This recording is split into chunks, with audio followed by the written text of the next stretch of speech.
منا کے دل لے لو سلام فَإِن لَّمْ تَفْعَلُوا وَلَن تَفْعَلُوا فَاتَّقُوا النَّارَ الَّتِي وَقُودُهَا النَّاسُ وَالْحِجَارَةُ أُعِدَّتْ لِلْكَافِرِينَ۔ ترجمہ: پھر اگر تم یہ نہ کر سکو اور تم ہرگز نہ کر سکو گے تو اس آگ سے ڈرو جس کا ایندھن آدمی اور پتھر ہیں، وہ کافروں کے لیے تیار کی گئی ہے۔ وقودها الناس والحجارہ، اس کا ایندھن آدمی اور پتھر ہیں۔ تفسیر صراط الجنان میں ہے، اس آیت میں آدمی سے کافر اور پتھر سے وہ بت مراد ہیں جنہیں کفار پوجتے ہیں، اور ان کی محبت میں قرآن پاک اور رسول کریم صلی اللہ تعالی علیہ وسلم کا انکار کرتے ہیں۔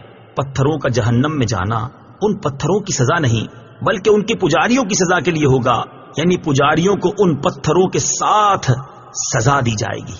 اعدت للکافرین، وہ کافروں کے لیے تیار کی گئی ہے۔ تفسیر صراط الجنان میں ہے، اس سے معلوم ہوا کہ دوزخ پیدا ہو چکی ہے، کیونکہ یہاں ماضی کے الفاظ ہیں۔